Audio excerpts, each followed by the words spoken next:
Are y'all ready to theorize on what the Mega Man Battle Network Legacy Collection Volume 1 achievements are? It begins right here on this Mega News. Let's go, Lan!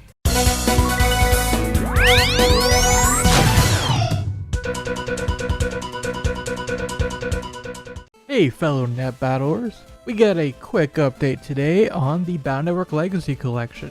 So this morning, as I'm recording this, Capcom TV hosted yet another Battle Network Legacy Collection focus segment, and just like last time, it features Mr. Famous himself, Masakazu Iguchi, challenging our guests to fight a boss in the Battle Network games. And it is actually the same guest who previously defeated Flashman, went on to challenge Shadow Man in Battle Network 2, but unfortunately he failed to create the Life Sword program advance, neglected to use the download chips in his folder, and ended up losing the fight as a result.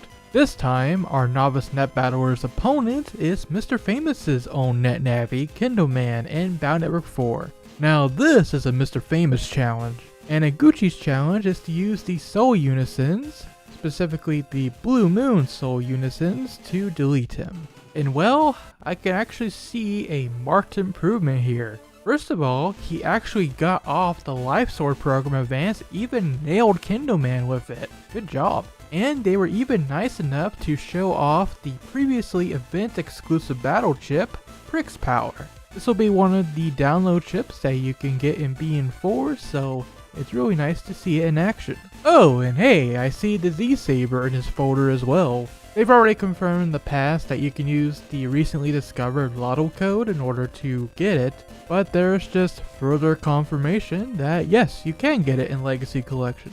Unfortunately, despite his best efforts, he still lost the fight, as Kendo Man overpowered him with training. And I mean, I'm not going to fault him too much. After all, Kendo Man and Mr. Famous did beat Shot and Proto Man, in Neo's recent live streams that is, so definitely Kendo Man is not to be trifled with. Our novice net battler did get a second crack at Kendo Man, but after already losing once, unfortunately he gave in to the temptation of the Dark Chips, and got too complacent in the power of the Dark Soul, and still lost the fight anyways. And that's why you don't do Dark Chips, kids. More importantly, getting into the meat of our video here, before the livestream ended for today, they did give us our very first look at the achievements for Volume 1 in Legacy Collection. Or I guess I should call them trophies, since that's what it says on the screen. Well then, we have 56 total trophies here for Volume 1, which as a reminder will cover Battle Networks 1 through 3.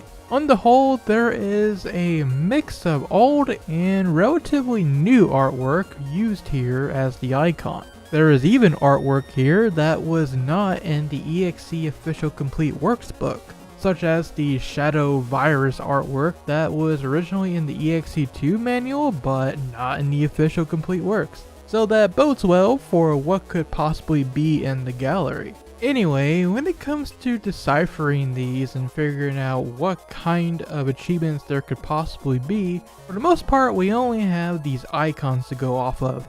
But they at least gave us a freebie. This first achievement, with base as the icon, would make you think it would probably say something like beat base in BN1 or something. Actually no, the achievement is simply using a download chip for the first time. So it could be the base chip in BN1 or any of the other ones. Take your pick. So for a lot of people, especially if you're going to cheese the games, this will probably be the very first achievement you get. Beyond that, it is also safe to guess that a few of these are things like roll credits on each of the games and get all achievements. Okay, now for some more interesting ones, but still easy to figure out. On the right hand side, we can see a whopping total of 8 different achievements, all dedicated to the different style changes that Mega Man can acquire. Now, I don't think they're going to expect you to get all of them in one game. Chances are the achievements are going to be spread out between BN2 and BN3. For example, getting Guts, Custom, Team, Shield, and Hub styles will probably be all BN2. Meanwhile, Ground, Shadow, and Bug styles were introduced in BN3, so that's self-explanatory. Here's another easy one. We can see throughout the different icons here that a lot of them are using battle chip art. But the most obvious of these achievements is probably the prism. They've been hyping it up all this time, so I think this achievement is specifically pull off the tree bomb prism combo in BN2, or at the very least, use the prism in conjunction with another chip. They really want to hammer into your head that they fixed prism for PvP, but not for single player. Besides that, let's just go down the list here. We got some Mega Man key arts, there's Higsby, Numberman, and Gutsman. So maybe these have to do with actually beating Numberman and Gutsman in the story? And the Higsby one might have something to do with Higsby's chip shop, but it's hard to say. But we might be on the right track in terms of achievements having to do with certain Navi bosses. On the far top right corner, we have another Mega Man render that reminds me of the Double Team DS intro because, well, that's basically where it comes from. Moving on over, we got a shot of Dex, Ya, and Mail, so probably something to do with those three. There's some battle chip artwork, maybe something like collect all the battle chips, or collect a certain number of them. And then there's Miss Mari, maybe something like rescuing her in the Numberman scenario, but it's hard to say. And then there's the official Complete Works cover, maybe this is the one for beating Bean 1. Next is the mugshot for the Old Man NPC. I think I have a solid theory for this one. You see, in Bound Network 2, the last Quizmaster King or whatever was actually found in the underground dungeon in the Netopia Castle. And that location is so far off the beaten path that usually you wouldn't think to check that area unless you're being very thorough or just looking up a guide. So yeah, I think this achievement is the last quiz in BN2. Then we got a cannonball chip, maybe use a breaking attack on an enemy. And then we got that glorious Zenny, which I guess could be as simple as having a certain amount of Zenny in your possession, or even spending a certain amount of Zenny. We'll skip the secret achievements for now, and move on to these artworks of Roll and Lan.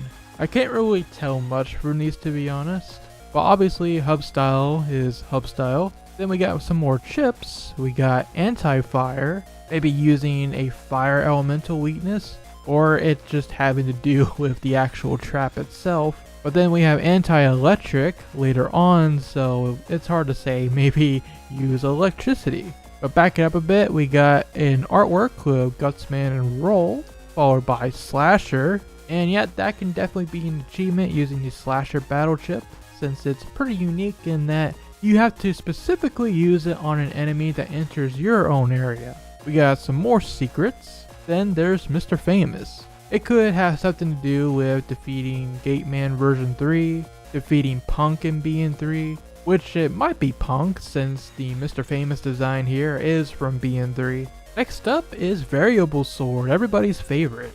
This one we could guess is just using one of the command inputs for Variable Sword, maybe even Neo Variable Sword. Now here is more Lan and Mega Man artwork. Probably has to do with beating both versions of BN3. Now here's an interesting one, an achievement featuring the twin viruses from Bound Network 3. And yeah, these guys are very interesting because usually you have to defeat them both at the same time or one will revive the other. So maybe the achievement is just simply defeating them properly, or even using their battle chip properly, since the team chip itself is fairly difficult to get off.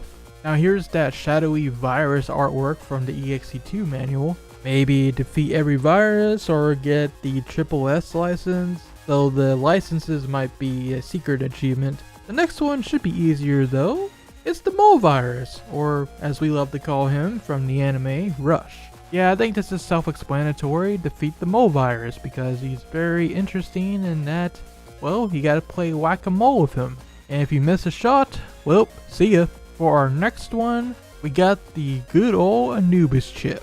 So probably having something to do with actually using the Anubis chip against an opponent, or perhaps even the Poison Pharaoh program advance. Anubis is basically the meta in these early games, so it makes sense for it to have representation here. The next artwork I believe is referring to Grab Revenge, which is a PvP chip where it returns the area that was stolen by your opponent, but then deals damage to them for each panel. So this achievement could either be PvP related or just simply using grab revenge.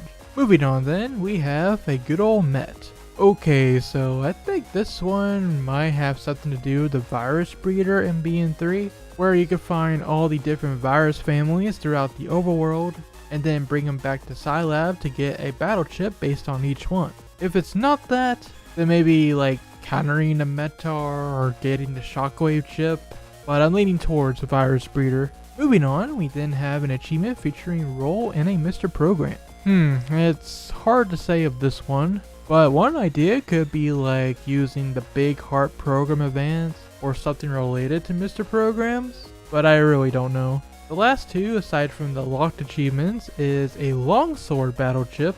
I don't think this art is even in BN 1 through 3, and then the Bug Charge Giga chip, which isn't even in the first 3 games either.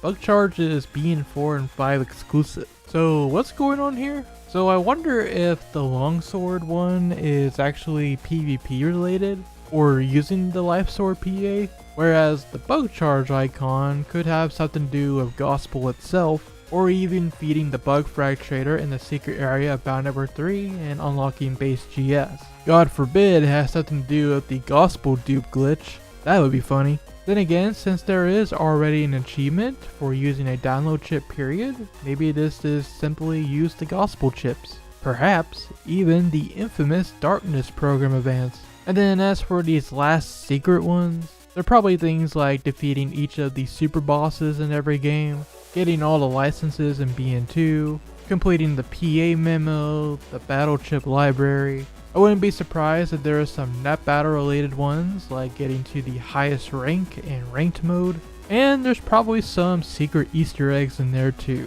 For example, maybe using that lotto code to get the Z-Saber. Overall, at least from what I see here, the achievements are both fairly straightforward, but still have a couple of neat little Easter eggs here and there. And yeah, that's about what I expect. But what are your ideas as to what some of these achievements could be? You heard my thoughts, but now tell me yours in the comment section below. I'd love to hear all of your theories. For now, thank you so much for watching, and stay tuned to ShadowRockZX for all things Mega Man and more on the Bound Network Legacy Collection. Until the next one, rock on and have a great time zone.